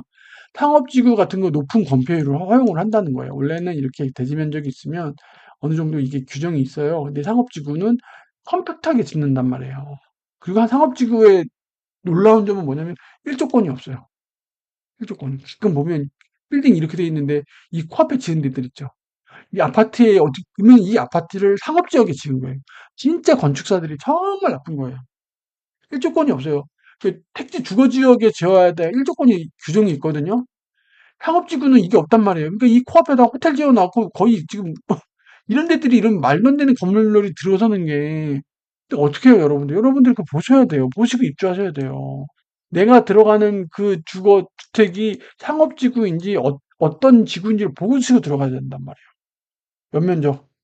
건축물의 바닥 면적들을 합친 거예요. 1층, 2층, 3층은 다 합친 거예요. 예. 지하부터 한 거. 그 용적률은 뭐냐? 용적률은 지하는 들어가지 않아요. 지상층만. 이게 굉장히 중요해요. 이게 왜 중요하냐? 용적률이 왜 중요하냐? 쾌적성과 투자 수익성이에요, 이게. 이게 재건축할 때 굉장히 중요합니다. 용적률. 이게 용적률. 여기 중에 제일 중요해요, 용적률. 예, 용적률. 용적률 어떤 아파트 재건축해야 되는데 용적률 300이다? 어려워요. 어려워요. 예. 어려워요. 이미 그 땅에서 얘는 높이가 이미 거의 깔딱깔딱 찼다는 거예요. 더 이상 올릴 수가 없다. 왜 용적률 규정이 있단 말이에요. 근데 용적률 100% 오케이 갈 수 있다는 거예요. 그런 거 재건축에도 굉장히 투자 수익성할 때 굉장히 중요한 요소입니다. 용적률 그렇게 맞춰주면 되고 자 부동산만 되면 이슈죠. 지금 그 차관부터 해가지고 갭 투자 막았다고 하는 것부터 지금 연일 지금 현 정부 이거 제가 시류에 영합하려는 게 아니라 이거는 부동산은 모든 정부의 이슈예요, 이슈. 그래서 부동산 관련 세법이요, 누더기예요, 누더기. 걸레짝이에요, 걸레짝, 진짜. 그때 정략적 정책에 의해서 그때그때 기우다 보니까 뭔가 세금, 뭐, 세율이라는 거는 어떤 그 목적과 효과가 있거든요. 이거는 정말 그때그때 막 기껏해가지고 누더기예요, 누더기. 진짜. 외우기도 힘들어요, 솔직히. 자, 집값이 떨어지길 바라는 사람은 누구예요? 이 사람은 부유밖에 없어요. 실제로 집을 구매한 사람도 그렇고, 이 무주택자도 집을 구매한 후에는 어떻게 돼요? 그 집값이 오르길 바라죠. 아니면 집값이 떨어지질 않길 바란단 말이에요. 예, 모두가. 이게 현실이에요. 집값이 떨어지기를 바라지 않아요. 죄송하지만. 집값이 떨어지길 바라지 않는다고요. 많은 사람들이, 대다수의 사람들은 댓글 달고 막 뭐 하잖아요. 이제 집값을 안정을 하냐. 뭐. 대다수의 그들의 속마음은 뭐예요? 집값이 떨어지길 바라지 않아요. 왜? 집값이 왜 떨어지면 안 돼요? 이거잖아요, 이거. 이거잖아요. 이게 내 알토란 같은 애란 말이에요. 내가 살고 있는 이 집이 자본주의의 만병통치약이 되어준단 말이에요, 얘가. 얘가 가격을 오르면 올랐지 떨어지면 되겠어요? 아무도 원치 않는다고요. 아무도 원치 않아요. 실제로는 아무도 지금 집을 당장 구매하려는 사람 외에는요, 집값이 떨어지길 바라지 않는 게 현실이에요. 그러니까 집값이 떨어지지 않는 거예요, 여러분. 그게 실제로는 현실은 그렇다는 거예요. 집값이 떨어지길 바라는 사람이 없어요. 인구 감소, 주택 보급률, 주택 수 대비 가구수 100% 돌파했죠. 여러분들 이거 부동산은요. 저번에도 제가 얘기했죠. 그냥 측면으로 접근하시면 안 돼요, 이건. 입지성이에요. 예. 토지는 뭐죠? 부동성, 움직이지 않기 때문이요. 마용성, 왜 있어요, 걔네가? 마용성 날아다니죠. 왜 있어요? 예? 그 토지가 가지고 있는 부동성이 있기 때문에 땅은 움직이지 않아요. 걔를 둘러싼 입지, 입지라고 하죠, 입지. 부동산의 처음과 끝, 입지. A와 G, 입지라고 하죠. 이것 때문에 그래요, 입지. 지방에 있는 100평짜리랑 서울에 있는 금사라기 명동 안에 있는 100평짜리랑 어떻게 가격이 같을 수가 있겠어요. 새우깡 부동산에 있는 아니 부산에서 이마트에서 파는 진라면이랑 서울 이마트에서 파는 진라면이랑 가격이 같죠. 근데 땅은 그럴 수가 없다는 거예요. 살기 좋은 곳에 대한 주거 수요는 지속적으로 많아요. 살기 좋은 곳. 이게 비싼 곳이 있다는 거예요. 살기 좋은 곳. 살기 좋은 곳. 교교 상쾌부, 교통, 교육, 상권, 쾌적성, 유충, 교교 상쾌부죠. 이게 살기 좋은 곳입니다. 이게 살기 좋은 곳이에요, 여러분들. 이건 항상 있어 왔고, 이곳은 뭐예요? 항상 초과 수요예요. 초과 수요고, 과소 공급이라서 어떻게 돼요? 계속 가격이 올라요. 가격이. 진짜 막 정부 청사가 어디로 가고, 뭐, 기업들이 갑자기 무슨 뭐 연구단지 같아서 거기가 꼭 조성되면 그 땅값이 오르겠죠. 그 땅값이. 예. 음. 이 거대한 서울을 어디 옮겨갈 수가 있어요? 없어요. 서울 집값은요, 쉽지 않아요. 부동산 투자는 대규모 자금이 들죠. 그리고 금리 흐름에 민감합니다. 제가 말씀드렸죠. 지금 살고 있는 집 들어올 때 저 한 달에 이자만 250, 원리금 아니에요. 이자만 250 냈어요. 진짜 미치는 줄 알았어요. 그때 고금리 때. 정책 불확실성. 정책에 너무 휘달려요. 진짜 우리나라는. 그리고 최소 10년은 들고 있어야 돼요. 이게. 물론 요즘에는 부동산도 되게 그 상승장일 때는 빨리빨리 해요. 상승장일 때는 치고 빠지고. 근데 이제 요즘 같은 저런 하락장이 오거나 하락장과 맞물리면 굉장히 회복이 늦어지는 거죠. 이래서 부동산 투자는 쉽지 않다. 여러분, 또 중요한 거. 부동산 계약서. 이런 거 잘 보셔야 됩니다. 아, 권리관계, 등기부등본. 등기부등본 뒤에 한 번 더 나옵니다. 전세 사기든 막대한 손해가 오고 주거 안정성, 집에 나 앉아요. 저거 진짜 안타까운 얘기인데, 전세 사기 해서 자살하신 분 계세요. 자살하신 분 계시다고요. 저 전세 들어가기 위해서 전세 대출 받았는데, 그걸 전세 사기 당하니까 도저히 자기가 답이 안 나겠어. 자살하셨어요, 진짜. 자살하셨다. 이 전세라는 제도가, 와, 진짜 이게, 그래서 부동산에 만약 한다면 간접주택 펀드랑 같이 활용하는 부분도 있거든요. 전세제도 나오죠. 전세가율이 뭐냐면 이거예요. 해당 매매가 대비 이 사이를 뭐라 그래요? 갭이라 그래요. 갭. 이 사이 전세 보증금과 매매 사이 갭이라고 그러죠. 이 갭을 메우면서 투자가 들어오죠. 그걸 갭 투자라고 합니다. 이게 전세가율이 높은 동네 위주로 들어가요. 예, 갭이 작으니까. 아, 전세가율이 높으면 부동산 하락 시 전세 보증금을 받기 어려운 깡통 전세 가능성이 높다. 그러니까 이게 전세가가 8억이고 매매가가 10억이에요. 2억만 태우면 제가 이 10억의 돈을 먹는단 말이에요. 그쵸? 근데 부동산이 계속 상승이야. 얘가 11억 되고 2억 되고 이게 매매가가 오르면 전세가도 같이 오르거든요. 그럼 문제가 없어. 근데 얘가 하락장이 왔어. 저는 8억을 갖고 플러스 2억 공헌한 거잖아요. 이것도 예를 들어서 대출 받았다고 쳐요. 2년 지났어. 나 8억 줘. 8억 줘. 이 돈을 들고 있을까요? 이 갭 투자한 사람이 이 8억을 들고 있을까요? 아니, 안 들고 있어요. 이 8억을요, 안 들고 있는다고요. 이 갭 투자한 사람들 있죠? 이 8억을요, 여러분들 안 들고 있어요. 그럼 8억 어디 갔어요? 딴 데다 어디 했겠죠. 아니면 또 다른 갭 투자 했겠죠. 그럼 이 8억 어떻게 줘요, 여러분? 새로운 갭 투자 세입자가 와야겠죠. 근데 지금 하락장 왔죠. 얘는 8억에 들어와요? 아니요. 6억에 들어오고 5억에 들어오죠. 그렇게 그나마 들어오면 다행이야. 그럼 2억을 땡겨서라도 주죠. 안 들어와. 안 들어와.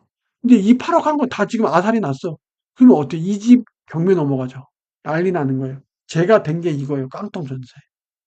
깡통 전세랑 세입자 구하는 거랑 한 끗 차이입니다, 여러분. 한 끗 차이. 불경기가 오면 어떻게 돼요? 세입자도 안 구해져요. 세입자도 잘 안 구해지고 쉽지 않아요. 근데 전세 들어갈 때 세 가지가 있죠. 확정일자 받는 거. 전 이것도 와이프가 얘기 듣는데 확정일자가 뒤로 밀렸어요. 동호수를 수정하면서. 확정일자 잘 받아주시고 주민등록자 전입신고하시면 돼요. 그리고 실제 거주하셔야 됩니다. 그럼 대항력이라는 게 생깁니다. 우선 변제권 두 개가 생겨. 이걸 잘 보셔요. 이 개념 잘 보셔야 됩니다. 대항력. 전세 보증금 집주인이 주지 않으면 계속 거주할 수 있는 권리입니다. 이게 대항력이라 그래요. 두 번째, 우선 변제권. 경매 진행 시, 이거 넘어가면 안 되지만, 경매 대금에서 우선적으로 변제. 근데 뭐예요? 확정일자가 순위가 있어요. 여러분들. 확정일자보다 먼저 채무가 있는 애는 저보다 먼저 받는다는 거예요. 등기부 등본이 그래서 중요한 거예요. 이게 순위가 다 나와요. 이게 확정일자. 그 권리가 생성된 날짜가 있거든요. 이걸 보셔야 된다는 거예요. 예. 이거 두 가지가 생긴다는 거예요. 확정일자는. 그래서 21년 전 계약일하고 30일 내 신고 의무가 있어요. 주민센터에다가. 그래서 그리고 플러스로 전세권 설정하는 거 있죠. 이거 집주인들 잘 안 해주죠. 집주인들 이거 잘 안 해줘요. 왜? 등기부 등본 위에도 올라간단 말이에요. 등기부 등본이 더러워지는 걸 뭐가 나는 걸 싫어해요, 사람들이. 그리고 추가 비용이 들거든요. 이게 들어요. 그 전입신고하고 실거주가 무관한 거예요, 이거는. 그리고 여러분들이 따로 전세 보증금 반환 보험을 들 수도 있어요. 허구. 요 기간 2분의 1 이상 남고 수도권 7억 이하, 수도권 이후 5억 이하. 이거 좀 금액을 좀 조정해야 돼요. 그 SGI 서울보증보험 있죠? 보증금 가입한도 없어요. 대신에 기간이 짧고 수수료가 비싼 부분이 있고 한국주택공사에도 있는데 근데 해당 상품을 이용해야 돼요. 전세대출. 예. 여러분들 이런 거 허그라든지 이런 애들 잘 알아보세요. 그 전세살이의 굴레. 가끔 인스타나 이런 거 있어요. 집주인이 전세금 안 올려줬대요. 2년 살았어요. 예를 들어 8천만큼 들어갔는데 2년 살았어요. 근데 계약 연장해야죠. 근데 8천 집주인이 나 전세금 안 올려줘도 돼. 예, 이렇게 얘기한다. 그러면 세입자가 고마워해요. 고마워할 거 아니에요, 여러분들. 고마워할 거 아니에요. 여러분들의 전세살이가 연장될 뿐이에요. 근데 주변에는 어떻게 됐어요? 여러분들이 사금융으로 넣은 8천만 원이 집주인한테 들어가 있잖아요. 예? 이거를 더 연장시켜 준 거예요. 여러분들 이 돈 가지고 딴 거 하면 어떻게 돼요? 딴 걸 굴릴 수가 있는 거죠. 투자를 할 수 있고. 물가 상승하고 부동산 가격 상승했어요. 과거의 전세 보증 가치 이거죠. 이거. 2년 전에 8천만 원이 또 2년이 되잖아요. 그럼 여러분들의 8천만 원이 묶여 있잖아요. 이거를 여러분들 만약 주식에다 넣거나 은행 예금에다 넣었으면 이자라도 붙죠. 이게 8천은 그냥 8천인 거잖아요. 8천이에요. 물가 상승률 대비 8천이 지금 뿌려먹은 거예요, 여러분들. 그 집주인한테 감사해야 하면 안 돼요, 여러분들. 큰일 나요. 여러분들의 8천만 원이 하락을 한 거예요. 그러면 어떻게 돼요? 나중에 이렇게 했죠. 이게 계약하다가 이제 8천만 원을 돌려줬어요, 집주인이. 8천만 원을 돌려줬어요. 8천만 원 돌려줬죠. 플러스 여러분들이 그동안 저축해 놓은 게 있었어야 돼요. 8천만 원이 예전에 8천만 원이 아니라는 거죠. 그게 이 가치가 떨어진 거잖아요. 그럼 이 돈으로 예전에는 34평 뭐 그 동네에 8천만 원 들어갔단 말이에요. 근데 이 8천만 원으로 4년 후에 들어갈 수 있는 집이 있어요? 없어요. 없어. 없어. 없어. 집값이 예를 들어서 1억 2천이 줘야 돼, 이제 전세. 4천만 원 모아놨어야 돼요? 못 하는 거죠. 못 들어가요. 못 들어가요. 여러분들. 그러면 어떻게 되죠? 더 작은 집에 전세로 옮겨가야 돼요. 그러면 어떻게 돼요? 전세가 점점 작아져요. 8천이라는 돈을 덜렁 들고 있었더니 시간이 갔잖아요. 8천이라는 돈이 가격이 떨어졌잖아요. 그러면 전셋집도 계속 떨어지는 거예요. 그럼 여러분들이 그만큼의 자산을 굴리거나 뭔가를 했었어요. 그럼 문제는 뭐냐? 이 8천이라는 돈을 2년만 살고 나와가지고 빨리 다른 걸로 굴렸어야 된다는 거예요. 전세 사이에 굴레가 된다는 거예요. 그래서 집주인이 전세금 안 올려주고 연장해준다고 해서 좋아할 게 아니에요. 빨리 그 돈으로 다른 지역으로 가든지 8천으로 갈 수 있는 다른 지역으로 가든지 이 돈으로 뭘 할지 고민하셔야 돼요. 분들이. 아니면 8천에 플러스 레버리지를 해서 2년 동안 하는 동안에 돈 모으신 거 있잖아요. 그리고 대출 받고 이걸로 매매를 가든지 그런 식으로 플랜을 짜셔야 된다는 거예요. 안 그러면 계속 전전한다는 거예요. 이거 조심하셔야 돼요. 이거 잘 보셔야 됩니다. 전세에 저기에 마취에 빠지면 안 돼요. 그리고 월세와 전세 전세자금 우리나라 사람이 월세 전세를 선호했죠. 그래서 전세 사기가 저렇게 퍼진 것도 이유가 있어요. 전세는 마치 내 돈을 지켜주는 것처럼 느껴진단 말이에요. 네, 보고 하셔야 돼요. 대출금리랑 전환율. 월세 세액공제 되는 거 있죠? 세액공제도 받을 수 있어요. 그래서 이런 요건들 이제 월세 세액공제 받으면 세 가지를 챙기셔야 되긴 합니다. 네, 이런 것들은 해당되시는 분들 좀 자세히 챙겨 보시고요. 내 집 마련, 부동산에 내 집 마련 어떻게 해야 될까? 세 가지죠. 기존 집을 매수하는 방법, 신축 분양받는 방법, 경매로 하는 방법, 재개발, 입주권 하는 방법, 부모님 또는 상속 증여받는 방법. 이거 외에는 없는 걸로 알고 있어요. 이거만. 저 재건축과 재개발, 이거는 그 공인중개사에서도 나오는 건데, 주변 시설을 양호해. 집만 고치는, 주거 환경, 집만 고치는 걸 재건축이라 그래요. 예, 민간에서 많이 하고 지금 뉴스에서 많이 나오는 재건축이 이거예요. 지금 뭐 민간 저축 이제 재건축 뭐 조합원 결성 뭐 이게 다 이런 얘기예요. 이게 이슈죠. 재건축 부담금. 진짜 건설사가 섭외가 됐어요. 조합원이 되고 오케이 땅땅땅 되고 건설사까지 됐어. 근데 건설사가 아까 같이 뭐 하죠? 용적률 같은 거 본단 말이에요. 필지 보고 이거 대지 면적 보고 해서 그러면 이제 플랜을 세워요. 이렇게 하면 수익성을 본단 말이에요. 집을 새로 지어주는 거잖아요.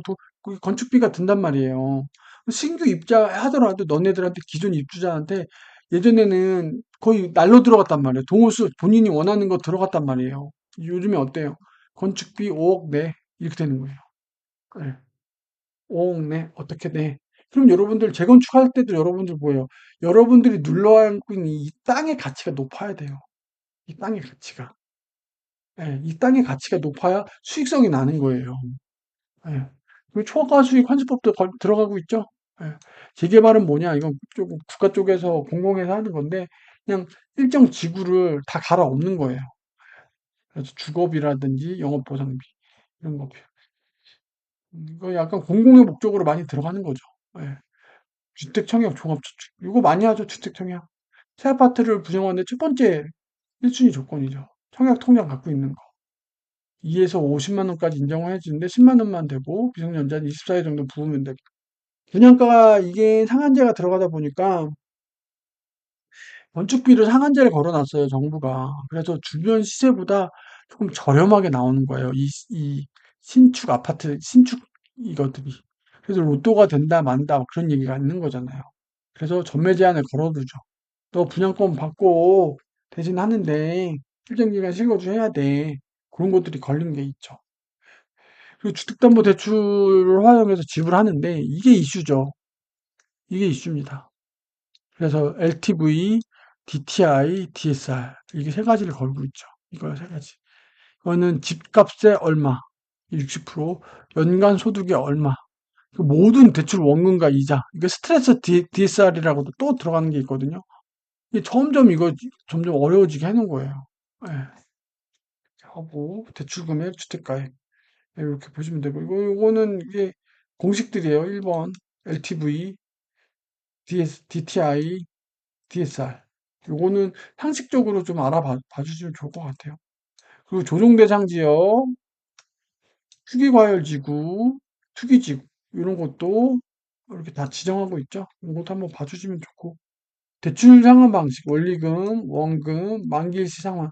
여러분들이 이거 실제로 집을 구하잖아요. 여러분들이 다 겪게 되시는 거예요. 여러분들이 내 집 마련하게 되면 다 겪게 되는 것들이에요. 이거 여러분들 다 아셔야 돼요. 취득세, 재산세, 양도소득세, 상초 이거 부동산 중개사에 당연히 나오는 것들이거든요. 표준시가 이거 다 부동산 중개사 시험에 다 나와요. 예. 이거 여러분들 꼭 공인중개사 시험이 아니라 여러분들 집 구하실 때 반드시 아셔야 되는 겁니다. 예, 저는 좀 짧게 하고 넘어갈게요. 이거는 당연히 아셔야 되는 거다라고 좀 봐주시면 좋을 것 같고 두 번째는 마지막이네요. 갭투자 이슈죠. 이게 갭투자가 언제부터 했냐면 2010년 후반 집값 상승할 때부터 이제 됐어요. 근데 지금 갭투자로 돈 버셨다는 분들은 요때 많이 하신 거죠. 10년 들고 있잖아, 15년. 예, 그때 소액과 전세. 전세가 있기 때문에 가능한 거예요. 사금이죠.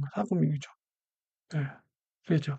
매매가 2억인데 전세 보증금 1.5억에다 본인이 갭 5천을 채워가지고 된 거죠. 근데 얘가 이제 매매가가 2.5억으로 상승했어. 그럼 어떻게 되는 거죠? 전세 보증금 1.5억을 그냥 줘요. 이자도 모두 없이. 그래 놓고 1.5억 듣고 1억 차익이잖아요. 원래 자기 얼마였죠? 5천만 원 이익인 거예요. 수익이 나겠죠. 이런 식으로 돈 벌었다는 거예요. 갭 투자자들이. 네. 그런 식으로 레버리지라고 하는데 그래서 전세가율이 높은 지역을 많이 들어갔겠죠. 예. 갭 투자 확대. 근데 이 강남은 이 전세가율이 굉장히 낮아요. 들어갈 수가 없어요. 예.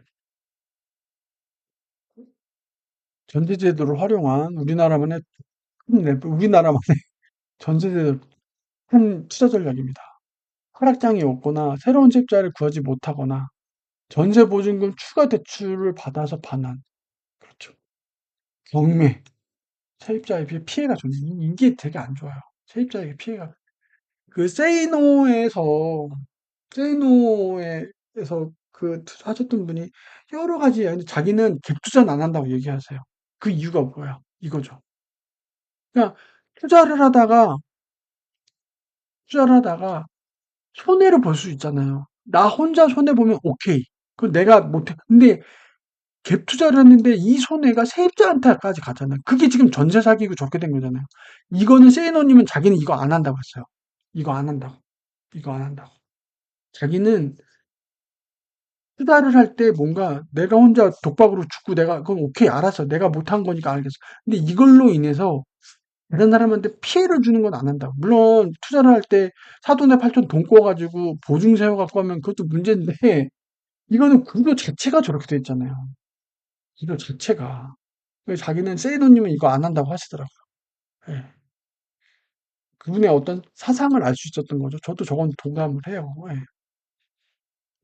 저도 뭐 월부반 듣고 저도 갭 투자 막 알아보곤 했는데 하나의 투자긴 한데 저도 별로 갭 투자 별로 그거 알아보면 알아볼수록 쉽지도 않고 결코 그렇게 긍정적으로 봐지지가 않아요. 저도 월급쟁이 부자들 클래스 듣고 월급쟁이 부자들 책도 읽고 영상으로도 만들긴 했는데 자꾸 볼수록 그거에 대해서 그렇게 긍정적으로 평가가 되진 않아요. 예, 지금 돌이켜보면. 그래서 저도 돈도 없어서 그런 것도 있고 저도 이제 해외 ETF로 돌아선 것도 약간 그런 마음도 있습니다. 그래서 전세가랑 매매가는 좀 니즈가 달라요. 저는 현재 그 지역에 살고 싶은 사람들인 거고 매매가는 이제 어떤 현재 시장 가치랑 미래의 시장 가치가 같이 투영돼서 이걸 좀 봐주시면 돼요. 둘이 성격이 다르다. 성격이 다르다는 걸 보시면 되고, 아파트 같은 경우에는 이제 전용 면적이라고 하죠. 주거 공용 면적이 있고, 이거를 공유 면적이라고 해요. 이걸 두 개 합친 걸. 그리고 기타 공용 면적 하는 게 계약 면적. 이거는 실제로 쓰는 용어들입니다. 그리고 서비스 면적이라고 있어요. 타운하우스라든지 이런 데는 이제 서비스 면적이 들어가긴 하죠. 그리고 보통은 계약금은 10%, 중도금 40%, 잔금 50% 나와. 중도금이 납입되는 순간 이게 계약 취소를 하면 이게 두 배를 내줘야 돼서 정말 계약을 파기하는 쪽에서 두 배를 내야 돼요. 그럼 정말 피해가 커져요. 예.